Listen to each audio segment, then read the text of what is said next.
Ninakumbuka kisa cha kale nilipokuwa mtuhumiwa wa dhambi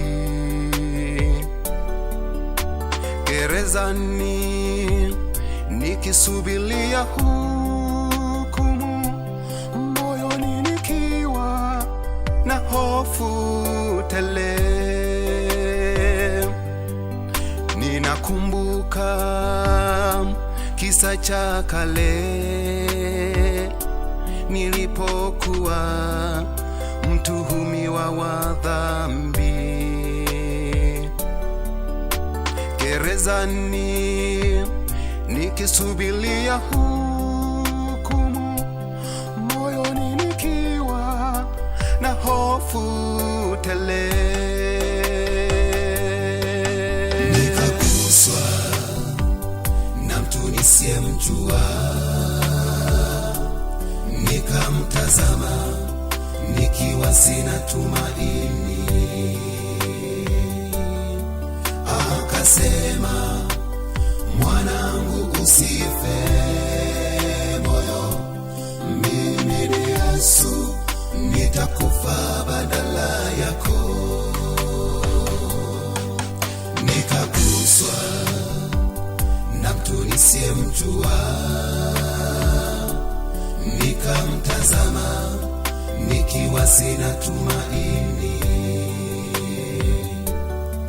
Akasema, mwanangu usife moyo, mimi ni Yesu, nitakufa badala yako.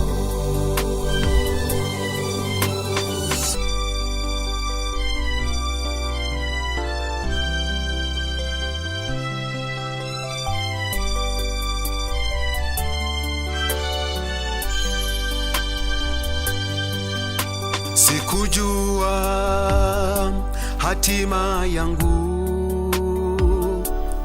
maana kosa langu lilikuwa kubwa kuliko uwezo. Nililia kwani nilijua mimi nitakufa. Mshahara wa dhambi ni mauti, ndugu. Sikujua mimi hatima yangu, maana kosa langu lilikuwa kubwa kuliko uwezo. Nililia kwani nilijua mimi nitakufa. Mshahara wa dhambi ni mauti, ndugu.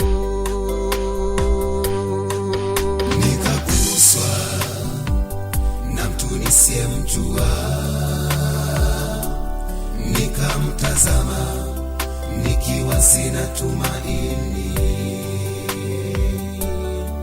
Akasema, mwanangu usife moyo, mimi ni Yesu, nitakufa badala yako. Nikaguswa na mtu nisiyemjua, nikamtazama nikiwa sina tumaini. Akasema, mwanangu usife moyo, mimi ni Yesu, nitakufa badala yako. Nikaguswa na mtu nisiyemjua, nikamtazama nikiwa sina tumaini. Akasema, mwanangu usife